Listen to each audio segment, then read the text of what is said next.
Leer, escuchar, ver, compartir, dialogar, debatir, construir. Todas y cada una de estas acciones depende de muchos, tantos factores. Y para descubrirlos, Antonella Esteves se reúne con diversos creadores y artistas para aclarar estos puntos en Cuestión de Gustos en radiodemente.cl.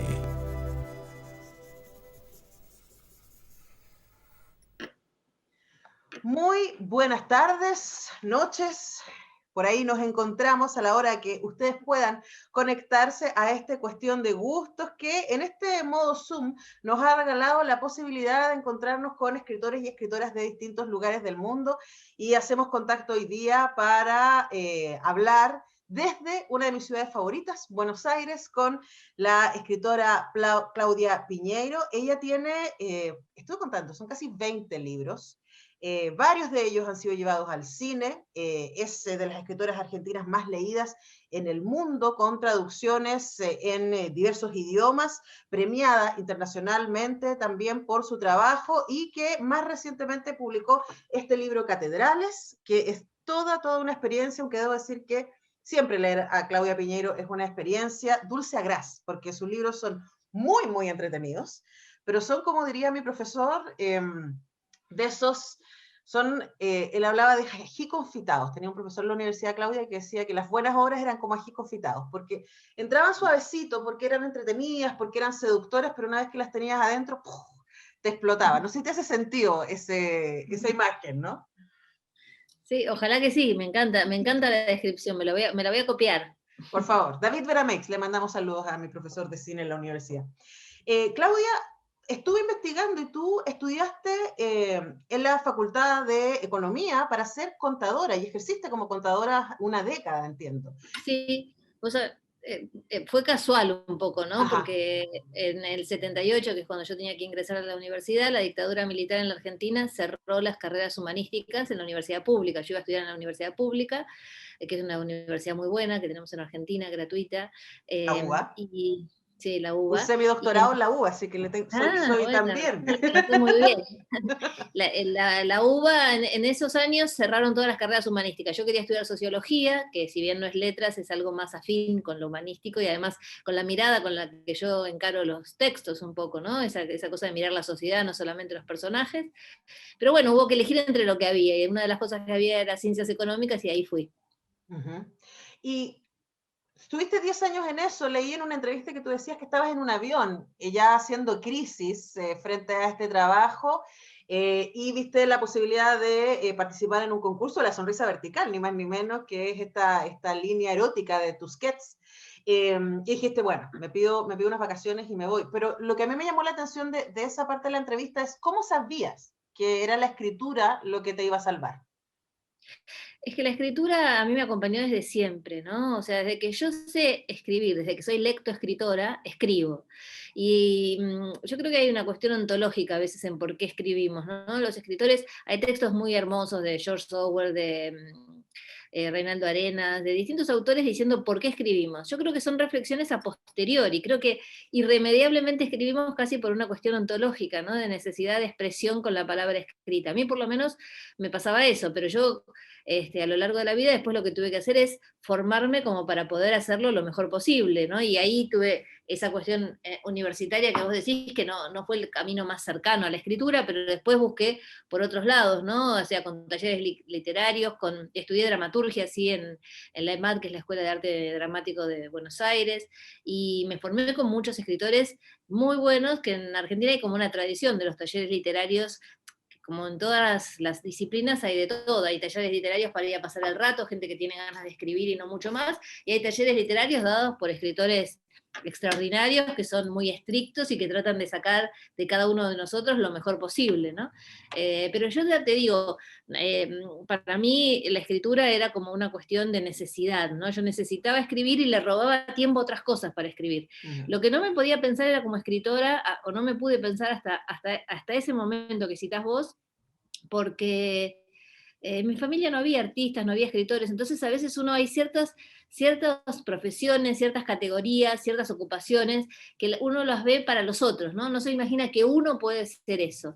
Yo no me imaginaba que yo podía ser escritora, hasta que cuando mandé la novela a ese concurso, me pedí una licencia, cuando empecé a escribir no sabía que era de literatura erótica. Yo vi un cartel que decía Editorial Tusquet, concurso de novela, volví a Buenos Aires, fui a buscar las bases al tiempo, porque en ese momento no había internet para entrar y rápidamente saber de qué se trata, y cuando veo que es literatura erótica, entonces hice lo que venía haciendo durante todos esos años, que es leer todo lo posible bueno que encontraba sobre literatura erótica. Entonces empecé a leer a Anaïs Nin, a Henry Miller, bueno, etcétera, y le empecé a poner a esa novela que yo ya tenía en gestación condimentos para que puedan ir a ese concurso, más que nada como una meta hacia mí misma, ¿no? Decir, bueno, me puse esta meta, lo voy a lograr, voy a mandar esta novela. Y un día me llega por correo una tarjeta que dice que soy una de las 10 finalistas de ese concurso, y ahí fue la primera vez que yo tuve como esa devolución de la fuera que me decía, bueno, pero entonces si te esforzás, si trabajás, si seguís caminando para hacerlo, a lo mejor un día llegás a ser escritora. Uh-huh, uh-huh. Ahora, me encanta que señales, y claro, porque uno es docente, está todo el tiempo diciéndole a los alumnos, ¿no? A los chiques, antes de crear, uno tiene que consumir, uno tiene que comer, uno tiene que alimentarse, ¿no? Y desde ahí quería preguntarte, porque tú acabas de decir que la manera de prepararte fue leer lo que hubiese, ¿no? ¿Quiénes sentiste tú que eran para ti, o que han sido para ti en tus procesos formativos y como lectoras algunos autores, autoras claves? Bueno, a mí una primera lección, ¿no? Como lectora y escritora me la dio García Márquez con Los relatos de un náufrago, porque yo tenía una familia que tenía una biblioteca en mi casa, pero una pequeña biblioteca. En mi casa no había plata disponible para comprar muchos libros y se compraban los pocos libros que se podían comprar. Entonces, yo estaba siempre esperando que en el colegio me pidieran un texto para leer, porque esos libros sabía que mis padres los iban a comprar, ¿no? Entonces, un año la maestra nos dio para leer Relatos de un náufrago, de Gabriel García Márquez. Y yo con el prejuicio que nos metieron tanto en la cabeza, ¿no? De que hay libros para varones y libros para mujeres, por suerte eso se fue hoy es bastante arcaico decir una cosa así, pero cuando yo era niña, a mí me proponían leer un libro de un marinero que en alta mar naufragó y que se quedó a la deriva, y yo dije, esto a mí no me va a interesar para nada, a lo mejor era un compañero mío varón, pero a mí qué me importa esta aventura de este hombre en alta mar. Lo veía como algo absolutamente ajeno a lo que me podía interesar. Sin embargo, cuando empecé a leer esa historia de García Márquez, me atrapó tanto la escritura que inmediatamente yo era ese marinero en alta mar, viendo si me comía o no me comía la gaviota, viendo si tomaba o no agua salada, y eso fue una gran lección. Como lectora, que los temas no necesariamente son importantes cuando uno lee. Uno le puede interesar una novela a lo mejor por cómo está escrita, por cómo es la curva dramática de los personajes, por muchas otras cuestiones, y no necesariamente por el tema, que desde mi punto de vista es un valor menos importante en general en la literatura. Y por otro lado, como escritor, ¿no? que uno atrapa con otras herramientas, ¿no? Atrapa con una historia bien contada, con personajes bien creados, ¿no? Con el lenguaje usado como corresponde. Ahora, perdón. Ahí una cosa que a mí, yo entrevisto muchos escritores y escritoras todo el tiempo, y una cosa que a mí siempre me conmueve porque es un gran misterio, es cómo encuentras tu voz. Porque independiente que tú has escrito muy diverso, y dramaturgia también, y tus novelas, pero hay algo que es súper reconocible, además del uso de la primera persona, además de que de una u otra manera aparece siempre algún tipo de hecho violento. Siempre también hay una reflexión respecto a los seres humanos y su potencialidad de mal y de bien, en ambos casos, en la familia, como ese espacio intrínseco tensionante, ¿no? Pero ¿cómo encontraste tu voz? Y dijiste, este es mi estilo, así quiero hablar. Bueno, lo vas construyendo, ¿no? O sea, hay algunas de las cosas que vos nombraste que vienen siempre, ¿no? La obsesión con la muerte viene siempre, la obsesión con el silencio, con la hipocresía, con el que dirán. Hay ciertas cuestiones que vienen casi en todas las historias en las que me meto, ¿no? También en lo bueno y lo malo, ¿no? Los grises en las personas, construir personajes que no sean maniqueos, que no sean planos, sino que tengan dobleces, zonas ambiguas. Todo eso para mí viene siempre. Después hay una búsqueda también del tono, ¿no? Del tono y de la voz, pero eso muchas veces se va modificando porque si uno toma primeras personas, por ejemplo, ¿no? Vos tomás una primera persona, entonces ahí como como en varias de mis novelas, que hay varias distintas primeras personas, tenés que justamente ir cambiando esa voz del narrador. De todos modos, como decís vos, quizás con el tiempo son textos que de todos modos se reconocen como del mismo autor, pero a veces el tono del habla de cada personaje es el lugar donde uno tiene que correrse un poquito y tratar de decir, bueno, pero este no lo puedo hacer igual al otro, porque si yo hago que todos hablen igual, porque es mi tono, porque es mi forma de hablar, entonces todos los personajes hablan de la misma manera. Entonces ahí es donde nos tenemos que correr un poco. En el resto yo creo que tenemos que ser fieles a uno mismo, ¿no? Yo di taller literario también muchos años, y a mí me parece que lo que tenés que hacer como profesor de escritura creativa es que lo que trae el alumno, potenciarlo para que sea el mejor texto posible dentro de lo que trae el alumno. A veces hay maestros que terminan cambiando cómo escriben los alumnos y todos los alumnos de determinado taller escriben igual, ¿viste? No sé si lo has notado, que a veces decís, este seguro salió de tal taller porque todos escriben exactamente lo mismo, se plantan en el mismo lugar, con el mismo punto de vista. Y a mí me parece que los grandes maestros son los que te indican a vos, específicamente a vos, qué tenés que leer y qué tenés que hacer para mejorar ese texto. Y a lo mejor en otro texto te dan otras indicaciones. Fíjate, por ejemplo, cuando yo escribí Las viudas de los jueves, que es una novela que, bueno, es una novela que tiene una línea policial y que es de los años 90 en la Argentina, en un barrio cerrado, etc. Guillermo Sacomano, que es mi gran maestro, el que yo reconozco como el gran maestro dentro de la literatura que tuve otros también, muy buenos, me dio como indicación, a partir de un momento de la escritura, me dijo, bueno, vos a partir de ahora solamente podés leer En busca del tiempo perdido de Proust.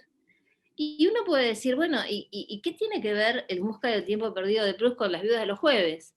Y a mí me pareció una indicación extraordinaria, porque él me dijo, mira, en tu novela es tan importante qué ropa usan, cómo se visten, cómo ponen las mesas, la cosa de lo cotidiano y de los objetos de esta gente que los constituye como personas a partir de lo que tienen, que si vos te dejás arrasar por la línea policial a esta altura de la novela, te vas a ir a contar qué fue lo que pasó, quién lo mató y por qué, que es lo que tiene que responder el policial, y vas a dejar de contar lo más interesante de la historia, que es a lo mejor cómo vive esta gente para terminar de la manera que terminó en diciembre del 2001. Me pareció una indicación extraordinaria y bastante corrida de lo que uno puede pensar que son los parámetros normales de indicaciones de escritura, ¿no?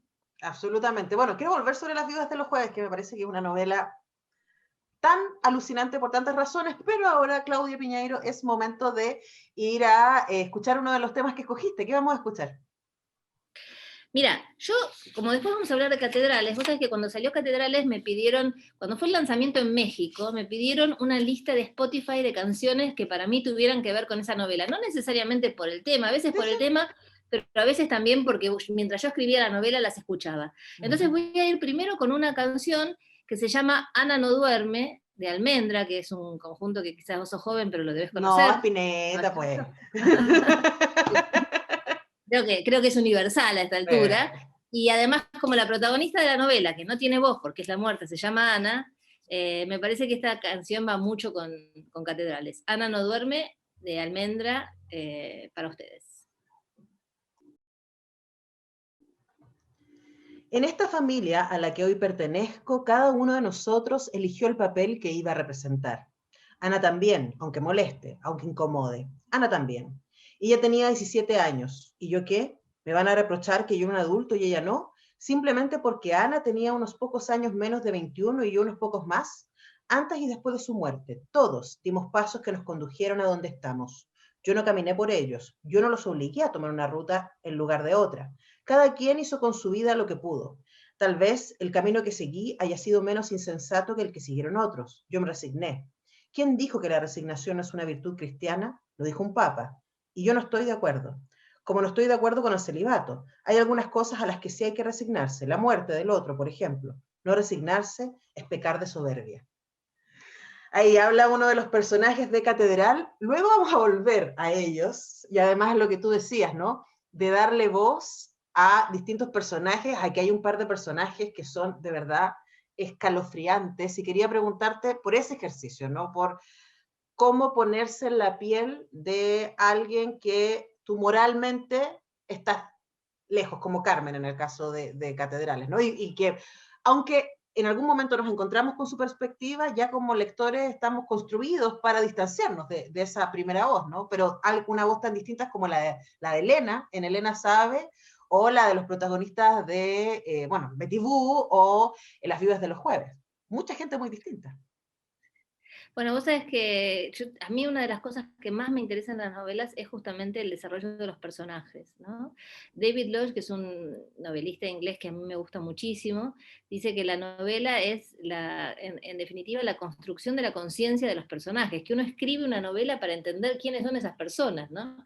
Y a mí me parece que cuando escribo hay algo de eso, ¿no? Me interesa mucho quiénes son esas personas. Y después lo que pasa, digamos, las peripecias de la historia, en realidad solo sirven para eso, para entender quiénes son, ¿no? Más que por el hecho en sí mismo. Entonces, eso te obliga a, como decís vos, ponerte en sus zapatos, caminar con sus zapatos, no juzgar y tratar de entender desde la cabeza de ese personaje por qué hizo lo que hizo, ¿no? A mí, incluso cuando hay una línea policial, incluso cuando hay muerte o violencia, no me interesan, digamos, los asesinos seriales, o sea, no me interesan a mí para escribir, no es que no me interese, veo a veces películas o leo libros de ese tipo, pero quiero decir, a mí no me interesa trabajar tanto el personaje que tiene una psicopatología, o tiene una patología, o tiene alguna cuestión por la cual asesina serialmente a personas, sino ese que puede ser tu vecino, viste que vos tenés un vecino que te saluda todas las mañanas, que sube el ascensor con vos, y un día te enterás que mató a la mujer, y vos decís, pero ¿cómo este señor tan amable que sacaba a pasear el perro, amaneció y mató a la mujer? ¿No? Me interesan esos personajes, los que podríamos ser nosotros en un punto, ¿no? Y que decís, bueno, ¿qué hizo que se soltara la cuerda a esta persona y pasó al acto y mató a alguien, ¿no? Entonces, en ese sentido, son personajes que, como decís vos, a lo mejor tienen una moral que no la comparto, a lo mejor yo no sería amiga de esos personajes, pero tengo que entender esa cabeza en el sentido lógico. Cada persona hace las cosas que hace creyendo que tiene un porqué, que tiene una razón. Nadie piensa yo soy malo y lo hago porque soy malo, sino que tienen algún motivo. Entonces lo que trato de encontrarles es esa motivación, esa estructura lógica de su cabeza que indica que puede hacer determinadas cosas porque hay un bien superior, porque hay algo que defender, porque lo que sea, pero cómo es ese razonamiento para permitirles hacer algo que probablemente yo no haría, ¿no? Entonces, en ese sentido, vos justo el párrafo que leíste del personaje Julián, es un personaje que claramente no se hace cargo de nada, ¿no? La responsabilidad está en el otro. Entonces está todo el tiempo aclarando por qué él vio todo, pero no es su responsabilidad. Él no acompañó, él no se hizo cargo, él no tiene nada que ver. Y entonces a veces hay personajes que hacen menos, quiero decir, que no toman la acción, que no van y hacen, y sin embargo son tan cómplices o tan responsables de lo que sucede como los demás. Particularmente en catedrales, vos sabés que, si es que podemos hablar un poco de eso, porque después nos damos vueltas, es una conversación muy porque relajada. justo viene a cuenta, a veces me preguntan por qué elegí esto de que hablen distintas voces, ¿no? Los distintos puntos de vista. Y yo lo que aclaro es que hay dos razones. Hay una que es como la razón Rashomon, ¿no? Esa cosa de que hay distintos personajes que vieron algo y vienen y cuentan, y entonces vos terminás de armar la verdad en función a lo que cada uno vio y sabe. Claro. Que no necesariamente coincide, algunos piensan una cosa, otros piensan otros a veces, ¿no? Tienen distintos puntos de vista, pero eso sería como claramente una distribución en función al punto de vista. Pero en esta novela yo lo que quería era que además, como personajes, ellos tuvieran la obligación de contar lo que saben de la historia para hacer una propia introspección con respecto a ¿qué responsabilidad les cabe en lo que le pasó a Ana? ¿No? Porque desde el que más responsable al menos responsable, todos en algún momento hacen, excepto Mateo, que es joven y que digamos no estaba en ese momento, todos los demás algo tuvieron que ver en el mejor o en el peor sentido, ¿no? Desde la amiga que estuvo con ella hasta los padres que no estuvieron con ella. Alfredo, que es el padre, en algún momento dice, bueno, pero si yo hubiera sabido, si yo la hubiera escuchado, si yo a lo mejor hubiera generado un ambiente en mi casa donde se pudieran haber hablado de estas cosas, a lo mejor todo esto no hubiera pasado. Entonces, yo siento que estos personajes necesitaban enfrentarse a su propia voz diciendo lo que sabían para que nosotros veamos cuánto pueden asumir o no de esa responsabilidad. Y en el caso de Julián, como quedó muy gráfico en el párrafo que leíste, es bastante poco lo que él puede asumir de esa Es una responsabilidad. meba, Julián. Impresionante. Pero voy a volver a mis descargos contra él y contra Carmen, después cuando hablemos derechamente de catedrales, pero a propósito de estas voces que aparecen, ¿no? Eh, Pensaba mientras yo te leía en Patricia Highsmith, que probablemente sea como otro nombre femenino de la novela negra es súper interesante, y en mi lectura las hermano porque es este cruce entre el género y la sociología. Es lo interesante de no solamente el crimen y quién mató a quién y por qué, sino el contexto en que esto se produce, ¿no? En el caso de Las viudas de los jueves tiene que ver con un mundo, bueno, en Betty Boo también tiene que ver con un mundo, una clase social, un sostener de las apariencias, un etcétera. En el caso de Catedrales tiene que ver con una familia extremadamente católica y lo que se espera de ellos y lo que sucede ahí. Entonces también hay una mirada que no solamente tiene que ver con el sujeto X, con este vecino que mata a la esposa de la nada, sino también con una sociedad que contiene, produce y excusa de alguna manera a ese sujeto. Totalmente. Bueno, primero Patricia Highsmith para mí es una gran autora referente en este sentido, en el sentido que decís vos, ¿no? De que no es solamente esa persona, sino la sociedad en la que vive, y también por cómo maneja el suspenso, ¿no? Esa cosa que ella tiene de manejar el suspenso de una manera extraordinaria. Eh, yo creo que hay una frase que dice algo así como que las sociedades se cuentan por los crímenes que en ellas se cometen, y vos no podés contar un crimen si no contás la sociedad en la cual sucede, ¿no? Digamos, qué sé yo, en tu país y en el mío sabemos lo que es que desaparezcan personas, que las maten y que se apropien de niños, y quizás en Suecia uno cuenta un crimen de ese tipo y les parece como qué barbaridad, cómo se puede haber llegado a esta situación, pero en Estados Unidos alguien agarra una metralleta, se asoma por la ventana y mata a todos los que están en el patio de una escuela, y nosotros decimos, qué barbaridad, cómo pasa esto, y quizás en Estados Unidos es más común ese tipo de crimen porque está permitido tener un arma cualquiera, entonces eso también lo generan las sociedades, ¿no? Creo que con respecto a la violencia contra las mujeres es algo muy clave, hay sociedades que toleran que sucedan, porque, digamos, más allá del feminicidio en sí mismo, de la muerte de una mujer, atrás viene una policía que no cuidó, un régimen de no acercamiento que no funcionó, un juez que no actuó como debía actuar, etc. Entonces todo eso es parte de la sociedad alrededor de un crimen, ¿no? Entonces todos esos condimentos me parece que son importantes para, para los relatos, ¿no? No quedarse solamente con la anécdota. A mí me parece que yo no podría contar catedrales, pero tampoco podría haber contado Las viudas de los jueves, ni podría haber contado Las grietas de Jara, sin haber contado un poco cómo funcionan las sociedades donde esos crímenes se cometen, ¿no? De esas violencias se cometen. Bueno, y eso eleva también la novela a una cosa que no solamente está hablando del hecho de la anécdota, sino que nos está hablando a todos. Ahí entramos. Voy a volver a esta idea de la monstruosidad que hay dentro de todos nosotros, pero Claudia Piñeiro, es momento de ir a otro tema. ¿Qué vamos a escuchar ahora? Bueno, una canción de Celeste Carballo que se llama Una canción diferente. También es una de las tantas que elegí para esta playlist, y es una hermosa canción de amor. Me parece que el amor también está en la novela, pero quizás también el malentendido acerca de qué es el amor y qué no es el amor, ¿no? Esa cosa de la educación sentimental que tanto nos ha marcado para bien y para mal, ¿no? De hacernos creer que el amor es cuando uno sufre, cuando está mal, cuando te maltratan incluso. Y bueno, de todos modos me parece que esta canción de amor de Celeste Carballo era muy pertinente para escuchar mientras escribía Catedrales. Perfecto, estamos haciendo cuestión de gustos con Claudia Piñeiro. No sabía por qué mis padres estaban en Santiago de Compostela y en esa librería, pero era fácil adivinarlo. La hipótesis más probable era que hubieran descubierto que yo estaba en la ciudad y venían por mí. Mi madre despreciaba a Lía y no había vuelto a hablar con ella desde que mi tía se fue de la casa, o desde que asesinaron a Ana. Mis padres no se ponían de acuerdo en ese punto. Rara vez mencionaban a mi tía muerta delante de mí. A Lía tampoco. Si no hubiera sido por el abuelo, ella apenas habría sido en mi vida una parienta que un día se fue y con la que no se habla bajo pena de destierro por traición.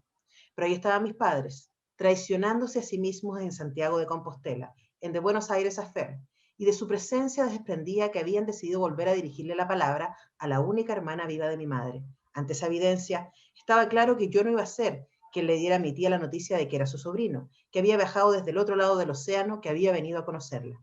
Ya no sería posible sorprenderla en la Alameda con las cartas del abuelo, como me había imaginado. Mis padres siempre arruinaban todo. Esa es la voz de Mateo, el sobrino de Ana, el hijo de Carmen, ahí los protagonistas, la familia de Catedrales de Claudia Piñeiro. Y te cuento, Claudia, que mientras yo leía Catedrales, paralelamente me vi, no sé si ya viste esta serie nueva de HBO, que se llama Sí, Mare of Mayor of Easttown. Town. Y porque la estaba haciendo paralelamente, se me cruzaron un poco en esta idea del monstruo que vive en todos nosotros, y la potencialidad que tenemos de mal en nosotros. Nos encanta pensar en nuestra potencialidad de bien, ¿no? Pero nuestra potencialidad de mal y los cuentos que nos contamos, que eso es algo que está muy, muy explicitado en Catedrales, para justificar las decisiones que tomamos. Hablemos un poco respecto a ese relato, porque muchas de tus novelas están escritas en primera persona, entonces conocemos profundamente, como decías recién, de dónde viene ese, más que el actuar, el justificar del actor. Bueno, cosas buenas y cosas malas yo creo que hay en todos nosotros, y quien no lo quiera ver así me parece que es un poco negador, ¿no? Porque los sentimientos existen, después que uno pueda controlar ciertas cosas y otras no, es otra cuestión, pero los sentimientos existen. Entonces, me parece que muchos de los personajes lo que se debate es eso, ¿no? O sea, Mateo claramente es alguien que está muy incómodo en su familia, que se le ha hecho mucho daño. La novela trabaja muchísimo sobre ¿qué hacemos con esas instituciones que supuestamente son instituciones tan universales, tan imponentes, que no se deberían criticar, como son la familia o la iglesia, ¿no? ¿Qué hacemos con la familia y la iglesia como lo universal? ¿No? Esa cosa de que nos dicen, bueno, no critiquemos porque es familia, ¿no?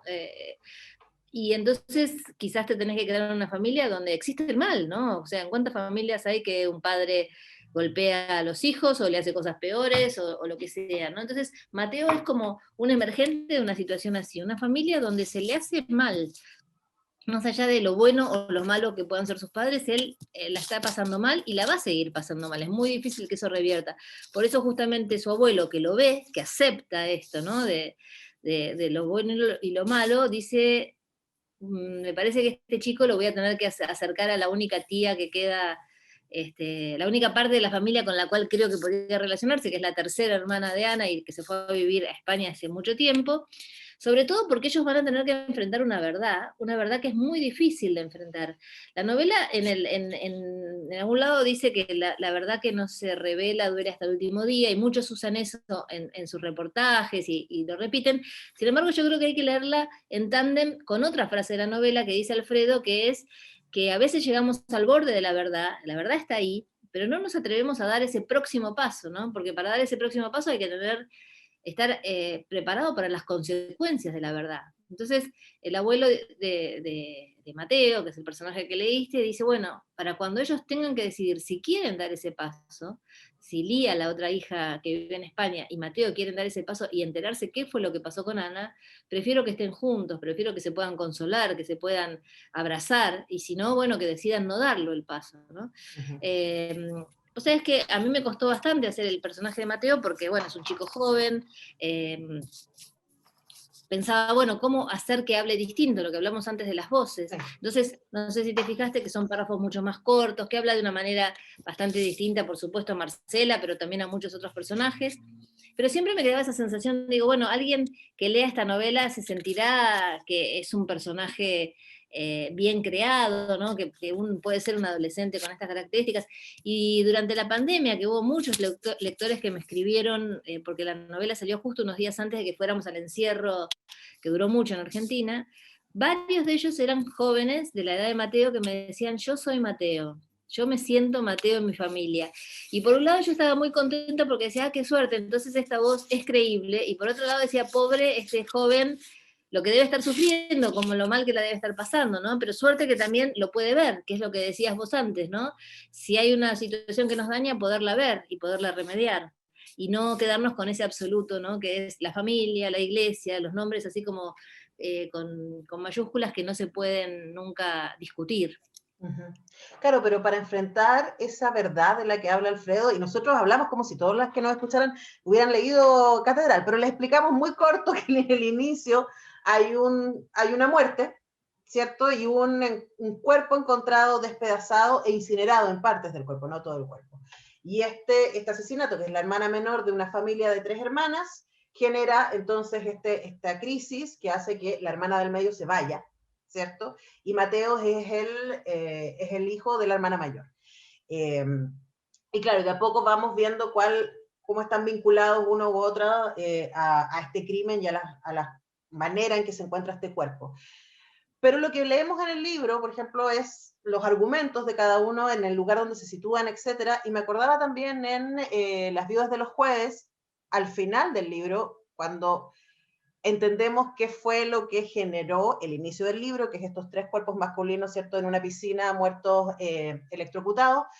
Al final del libro vemos los argumentos para ese crimen.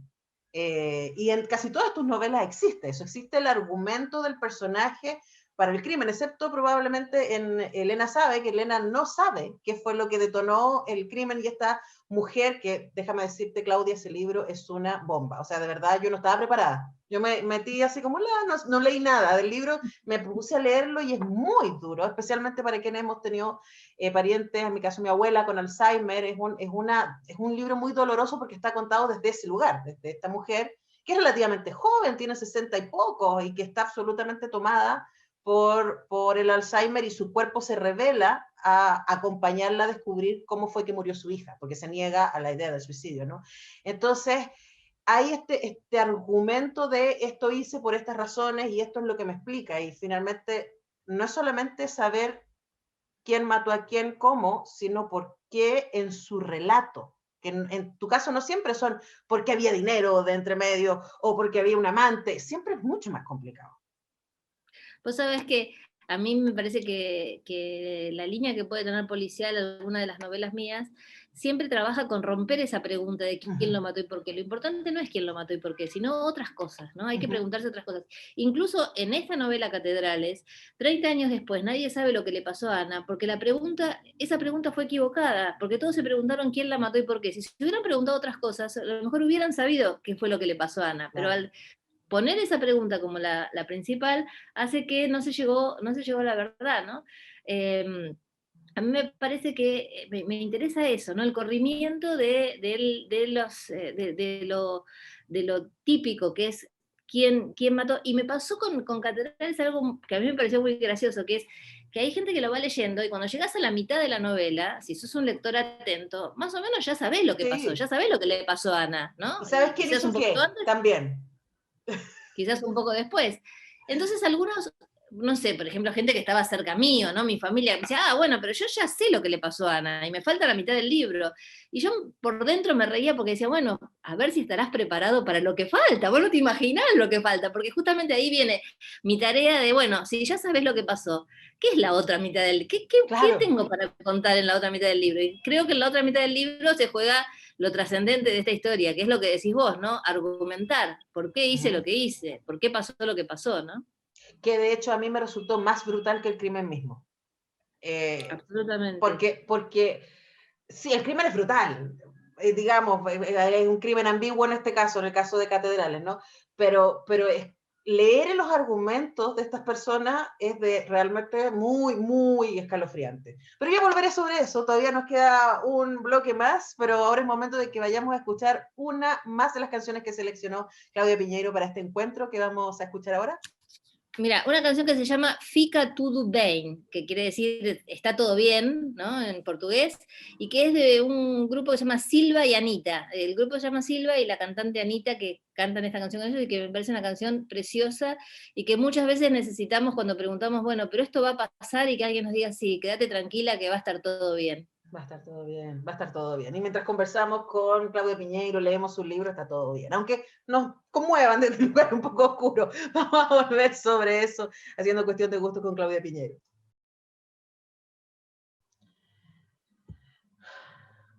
Por eso su muerte fue voluntad de Dios.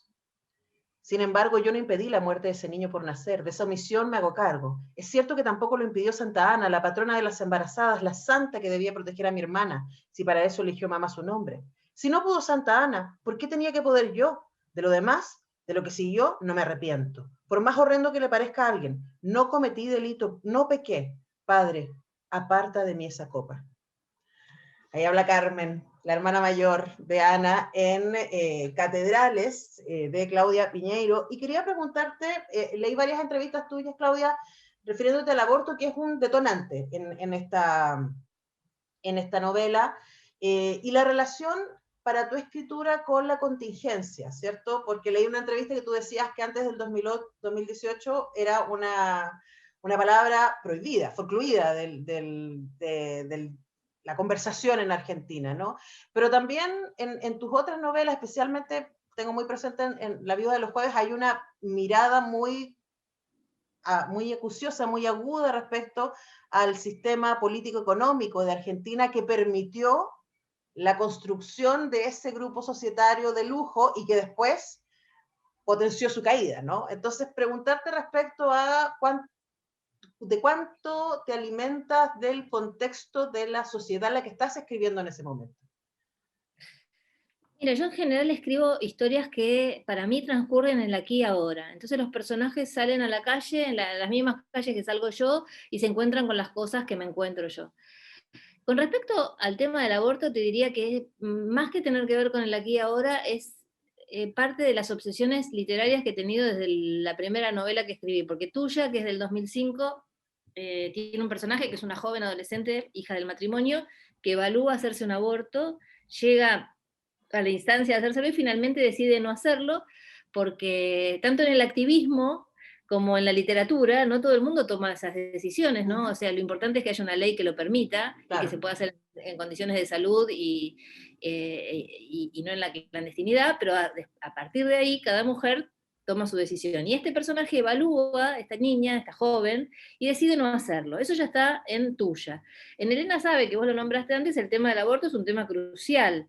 En los cuentos de Quién no, también hay una historia sobre el aborto.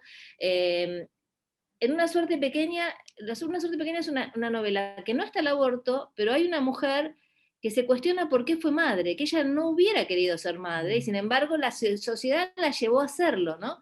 Entonces ahí también, porque digamos, el aborto, la obligación de ser madre, etcétera, tiene que ver con un lugar al que se le asigna a la mujer dentro de la sociedad, y es que yo creo que estuvo presente en casi todas las novelas que escribí, ¿no? Entonces eso creo que tiene más que ver con una obsesión, con un interés literario, más allá del momento histórico. Es más, cuando yo empecé a escribir Catedrales, y a mí me pareció como una imagen disparadora, siempre arranco con una imagen disparadora, en este caso era esa joven en la iglesia, en un banco, mojada, buscando un reparo que no llegaba. Yo no sabía todavía lo que le había pasado a Ana, sí sabía que iba a aparecer muerta, pero no sabía exactamente qué le había pasado, y cuando se me clarificó que lo que le había pasado tenía alguna relación con esto que estamos hablando, dije, ay, mejor me corro de este lugar, porque como es el tema de debate en la Argentina, y yo he participado tanto de ese debate, va a parecer que es una cosa especulativa. Después me tranquilicé con el tema y dije, pero ¿por qué? Si lo tengo desde mi primera novela hasta la última, atravesado con ese tema, cualquier otra cosa hubiera sido forzada. Entonces yo creo que el tema del aborto entró porque era parte de mis obsesiones. Lo que sí creo que se alimentó un poco de lo que me pasó en los últimos 2 años es la sensación que yo tuve con respecto a la responsabilidad de la Iglesia en estas cuestiones y tantas otras cuestiones, ¿no? Mi país, y entiendo que el tuyo también, quizás me equivoco, son países que si bien se definen como laicos, tienen una presión de la Iglesia muy fuerte sobre temas que son seculares, que son de nosotras, por decirlo de alguna manera, y donde se opina sobre, no solamente sobre lo que tiene que hacer una mujer que pertenece a esos credos, sino también una mejor mujer atea o que no pertenece a esos credos, ¿no? Hasta ahora hace poco, el presidente de la Argentina viajó al Vaticano y los periodistas decían, bueno, hay que ver cómo lo recibe el Papa porque todavía sigue enojado porque se aprobó la ley del aborto. Y uno dice, wow, 2 hombres jefes de Estado y están enojados porque aprobaron una ley que afecta a las mujeres, ¿no? Y a los derechos de las mujeres. Entonces uno se siente que las mujeres son moneda de cambio, ¿no? Moneda de cambio de, bueno, te doy esto, me das esto otro, te doy el aborto, no te doy el aborto. Qué cosa insólita. Uno lo mira desde afuera y dice, no puede ser que nosotras hayamos tenido que mendigar determinadas cuestiones, como también les pasa a ustedes, ¿no? Que también creo que ustedes están con las 3 causales por el momento. Estamos con 3 causales, aún. Claro, y bueno, y como tantas otras mujeres en Latinoamérica que parece que tenemos que estar mendigando derechos que deberían ser contemplados hace mucho. No solamente eso, digamos, da para otro programa, pero hay muchas otras cuestiones en las cuales las mujeres todavía tenemos mucho para andar, todo lo que tiene que ver con las leyes de cuidado, la cantidad de trabajo gratuito que hacemos las mujeres para la sociedad, para que la sociedad funcione. En Argentina creo que las últimas estadísticas era más o menos que el 20% del Producto Bruto Interno argentino es trabajo no remunerado. Bueno, no remunerado, hecho por las mujeres, y uno dice, ¿y por qué? ¿Por qué gratis? Y ahí entramos en lo literario, ¿no? Porque ustedes son amorosas, porque ustedes aman a sus hijos, porque ustedes aman a sus padres, porque ustedes aman a su marido, y entonces trabajen gratis. Porque somos naturalmente así, de amorosas. Y quería preguntarte eso, porque ese relato literario que tú dices, esa construcción del imaginario, que básicamente es la construcción del mandato de género, ¿no? Entre otras causas, tiene que ver porque las mujeres no nos hemos relatado a nosotras mismas, eso ya lo decía Simone de Beauvoir en los 40, ¿no? Y la aparición de que cada vez haya más mujeres relatando y más mujeres moviéndose entre los géneros, empieza entonces a construir estos personajes femeninos mucho más complicados, y masculinos también. En tu libro los personajes masculinos son muy, muy complejos. Y empieza entonces a aparecer otras voces, y quería preguntarte por eso también, no solamente en tu caso en la literatura, sino en las películas, ¿cierto? Varias de tus novelas se han llevado al cine, también en la dramaturgia, o sea, preguntarte por poner en desafío, ¿no? Estas estructuras tan estereotipadas respecto a lo que es ser hombre y ser mujer, que es lo que nos ha acompañado trágicamente desde hace, ¿qué diremos? ¿10.000 años? ¿Desde los griegos? Sí, a mí me parece fundamental el cambio que hubo en ese sentido, y yo creo que el éxito que tienen en el mundo, ¿no? Algunas escritoras argentinas, chilenas, latinoamericanas hoy, tiene que ver con haber empezado a contar cosas que no se contaban, ¿no? Desde Gabriela Cabezón Cámara, Samantha Schweblin, Lina Meruane, Costa Magna, Nona Fernández, no sé, podría nombrar montones de un lado y del otro de la cordillera, que les va bien en todas partes, pero porque son, digamos, están contando historias que era necesario que fueran contadas. Es lo que decís vos. Había puntos de vista que no estaban presentes en la literatura. Y ellas lo hacen además con una voz, con un manejo del lenguaje, con un montón de otros atributos. Pero además de todo eso, me parece que hay una forma de pararse frente al mundo y a lo que uno quiere contar diferente. Y eso me parece que es sustancial. Y eso es algo que como lectores y lectoras necesitamos profundamente, porque el mundo es muy complejo, y los seres humanos, si algo uno aprende leyendo las novelas de Claudia Piñeiro, es que los seres humanos somos muy, muy complejos. Claudia, tremendo placer conversar contigo, muchísimas gracias por este tiempo. Muchas gracias a vos y por la entrevista y por haber leído con tanto detalle Catedrales. Vamos a cerrar con una canción. ¿Cuál es la última canción que escogiste para esta cita? Y la última es un mimo para todos nosotros, que es Trátame suavemente, de Soda Stereo. Qué hermosa canción. Para hacerse cariño, necesitamos todo el cariño posible en estos tiempos hostiles. Muchas gracias, Claudia Piñeiro, y a ustedes nos encontramos en una próxima oportunidad en Cuestión de Gustos. Chao.